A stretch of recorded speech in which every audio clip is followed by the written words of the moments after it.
Hello guys, welcome to my channel Shubho Haldar vlog. তো টানা অনেকদিন পর নতুন একটা ব্লগে।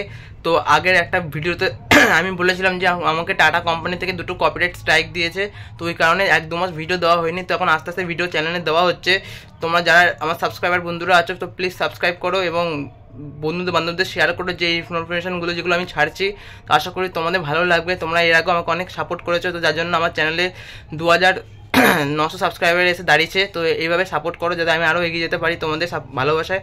তো আজকে যে ভিডিওটা আমরা আলোচনা করব সেটা হচ্ছে টাটা এআই কোম্পানি এবং ভারতীয় এক্সা, যেটি একটি ইন্স্যুরেন্স কোম্পানি আন্ডারে পড়ে। তো এর আগে তোমাদের বাজাজ অ্যালায়েন্স কোম্পানি থেকে প্রচুর রেসপন্স পেয়েছি এবং অনেক কমেন্ট পেয়েছি। তো তোমাদের প্রত্যেকের কমেন্টের আমি রিপ্লাই দিয়েছি। আর এই বাজাজ অ্যালায়েন্স কোম্পানি তোমরা অনেকে হয়তো জানো ইকোস্পেসে অবস্থিত। তো এখন এটা নিয়ে টপিকটা না, এখন যে টপিকটা আমি আলোচনা করবো সেটা হচ্ছে টাটা এআই কোম্পানি এবং ভারতীয় এক্সা। সর্বপ্রথম টাটা এআই কোম্পানিকে নিয়ে তোমাদের কিছু তথ্য দেবো। তো আশা করি তোমাদের এই ভিডিওটা ভালো লাগবে এবং যারা টাটা এআই কোম্পানিতে আবেদন করবে বলে ভাবছো তারাও এই ভিডিওটা দেখো। আশা করি এই ভিডিওটা তোমাদেরও ভালো লাগবে। A few moments later.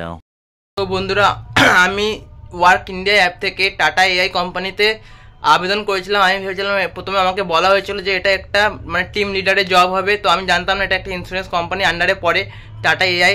আর আমাকে বলেছিল যে এই যে টাটা ওয়ার্ক ইন্ডিয়ার থেকে যেটা আমাকে বলেছিল যে এটা হচ্ছে যে বালিগঞ্জের কসবা যে এলাকাটা আছে ওখানে টাটা এআই কোম্পানিটা আছে। আর ওখানে কাজটা ছিল বেসিক্যালি টিম লিডার পোস্টের জন্য। কিন্তু আমি যখন ওখানে যাই দেখি পুরো জিনিসটাই আলাদা, সেই বাজাজ অ্যালায়েন্স কোম্পানির মতো জিনিসটা হয়ে গেছে। তো সর্বপ্রথম আমি আমার বাড়ির থেকে আমাকে টাইম দিয়েছিল যে 10টার সময় আমার ইন্টারভিউ হবে। তো আমি আমার বাড়ির থেকে আমি বেড়াই। তোমরা অনেকে জানো আমার বাড়ি হচ্ছে নিউ ব্যারাকপুরের আন্ডারে পড়ে, নিউ ব্যারাকপুর এলাকায়। তো নিউ ব্যারাকপুর থেকে আমি সর্বপ্রথম ট্রেন ধরে আমি যাই হচ্ছে শিয়ালদায়। তো শিয়ালদা থেকে আবার ট্রেন ধরতে হয়, প্রচুর জার্নি করতে হয়। শিয়ালদা থেকে একটা স্টপেজ পরই হচ্ছে বালিগঞ্জ। ওখান থেকে আমাকে হেঁটে ব্রিজে ওই পার অবধি যেতে হয়। তো ওখানে সময় লেগে গেছিলো প্রায় 1 ঘন্টা মতো সময় লেগে গেছিলো। তো ওখান থেকে আমি তারপরে একটা অটো ধরে ওই কি একটা মোড় আছে, ওই মোড়টা অনেকদিন আগের, তাও প্রায় 1 মাস আগের ঘটনা, ঠিক আছে। তো অটো ধরে ওখানে নামি। তো ওখানে সর্বপ্রথম আমি ঢুকি, লেখা ছিল টাটা এআই ইন্স্যুরেন্স কোম্পানি। তো আমাকে প্রথমে বলা হয়নি যে ওটা টাটা এআই কোম্পানি ছিল ইন্স্যুরেন্সের। তো আমি সেই হিসাবে ওখানে ঢুকে এবার দেখি সবাই, অনেকে বাইরের থেকে লোক এসছে ইন্টারভিউ দিতে। তো সবাইকে সর্বপ্রথম একটা ফর্ম দেওয়া হয় যে টাটা এআই ইন্স্যুরেন্স কোম্পানির। তো আমি ওখানে বেসিক্যালি আমি গিয়ে বুঝে গেছি যে ওখানে জিনিসটা কী হতে চলেছে। তো আমাকে ফর্মটার মধ্যে অনেক রকম প্রশ্ন করেছিল। সেই ফর্মটা আমি একটু দেখতে হবে আমার আছে নাকি এখন। তো পেলে তোমাদের আমি স্ক্রিনে দিচ্ছি, তো দেখে নাও। A few moments later.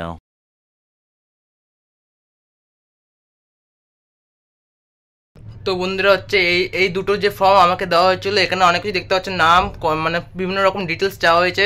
এখানে আমাকে যে যারা ইন্টারভিউ নিচ্ছিল আমার, তারা বলতে গেলে আমাদের বয়সী মতো ছিল। তারা সব আমাদের মধ্যে একটা পুরো স্ক্যাম চলছে ওখানে পুরো কসবা এলাকায়। তো দেখতে পাচ্ছ। আর তোমাদের একটা জিনিস বলি, কিছুদিন আগে তোমরা শুনেছো যে কসবা এলাকায় একটা জঘন্য একটা ঘটনা ঘটেছে। তো ওটাও ওই এলাকাটা পুরো ওরকমই ধরনের এলাকা। তো এখন এই 2-3 দিন আগে তো দেখতে পেলে খবরের মধ্যে কত কিছু ঘটছে। তো যাই হোক, ওই টপিকে আমি এখন আসছি না। তো ওখানে আমাকে যখন ইন্টারভিউ নেওয়া হয়েছে আমাকে 10টার সময় টাইম দিয়েছিলো। 10টার সময় যাওয়ার পর আমাকে প্রায় 1 ঘন্টা বসিয়ে রেখেছে 11টা অবধি। তারপরে অনেক রকম লোক এসছে ওখানে। আর যারা ইন্টারভিউ নিচ্ছিলো তারা আমাদের সমবয়সী। আর আমি যার যার রেফারেন্সে গেছিলাম এসকে এর নাম ছিল। তো যেমন ফর্মের মধ্যে দেখতে পারবে তোমরা। আর কিছু ইনফরমেশান আমি কেটে দিয়েছি, কারণ ওখানে অনেক ডিটেলস দেওয়া আছে আমার পার্সোনাল ডিটেলস। তো যার জন্য তোমাদের শেয়ার করতে পারবো না বলে ওটা দিলাম না। তো ওখানে আমাকে ইন্টারভিউতে প্রশ্ন করেছে যে তুমি আগে কোনো জায়গায় কাজ করেছো। আমি বললাম হ্যাঁ আমি কাজ করেছি। আমি তো জানতাম না যে এটা ইন্স্যুরেন্স কোম্পানি। আমাকে বলেছিল টিম লিডার হিসেবে পোস্ট। বলছে তোমার এখানে যে পোস্টটা থাকে তোমরা কি জানো? আমি কী পোস্ট? বলছে এখানে টিম লিডার, এটা ইন্স্যুরেন্স কোম্পানি। তো এখানে তোমাকে তোমার আন্ডারে আরও 10-12 জনকে আনতে হবে এবং তাদেরকে দিয়ে তোমাকে একটা পলিসি করাতে হবে, প্রায় 50,000 টাকা 60,000 টাকা এরকম পলিসি করাতে হবে। তাই তুমি যদি করাতে পারো তার থেকে তুমি 10,000 টাকা করে কমিশন পাবে। আরও নানা রকম অনেক কিছু বলেছে। তো আমি বুঝে গেছি এটাও একটা বাজাজ কোম্পানির মতো এটা স্ক্যাম চলছে কলকাতার কসবা এলাকায়, বালিগঞ্জে। তো যার জন্য আমি ইন্টারভিউ আধা ঘন্টা পরেই আমি ডিনাই করেছি যে আমি ওই কাজটা করবো না, কারণ ইন্টারেস্ট নেই। কারণ আমি আগে জানতাম না যে এটা ইন্স্যুরেন্স কোম্পানি হিসেবে আমাকে ঢোকানো হয়েছিল। তো আমি জানতাম এটা টিম লিডারের একটা পোস্ট ছিল, টিমকে ম্যানেজ করা। তো সেই হিসাবে আমি ওখানে গেছিলাম ইন্টারভিউটা দিতে। তো যার জন্য আমি ওখান থেকে বেরিয়ে গেছি। তো আমাকে আবার পরে ওরা কল ব্যাক করেছিল যে তুমি জানতে না যে টিম লিডারের, আমি তখন বললাম, আমাকে বলা হয়েছিল যে এটা একটা টিম লিডারের পোস্ট ছিল, যে টিমকে ম্যানেজ করা। তো আমি জানতাম যে এটা ইন্স্যুরেন্স কোম্পানির জব। তো এরকম প্রচুর ঘটনা ঘটেছে বাজাজ কোম্পানির কলকাতা ইকো স্পেসেও তোমাদের এর আগে একটা ভিডিও দিয়েছি, তোমরা অনেকেই রেসপন্স করেছো। তো এই ভিডিওটা তোমরা দেখো। তো যারা যারা ভাবছো যে টাটা এআই কোম্পানিতে তোমরা ইন্স্যুরেন্স কোম্পানিতে অ্যাপ্লাই করবে, তো সবাই একটা সাবধান হয়ে যাও। এটা একটা পুরো স্ক্যাম চলছে, মানে কলকাতা এরিয়াতে বেশি হচ্ছে এটা।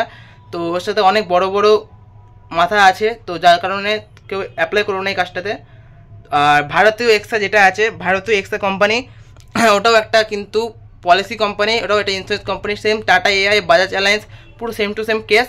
তো তোমরা না অ্যাপ্লাই করাটাই ভালো। তোমাদের কিন্তু একটা পলিসি করাতে হবে প্রায় 50,000 টাকা। আর এখন যা সারদা মারদা যা কেস হয়েছে, তো এই কারণে অনেক পাবলিক কিন্তু ভয় পাচ্ছে এই পলিসিগুলো করানোর জন্য।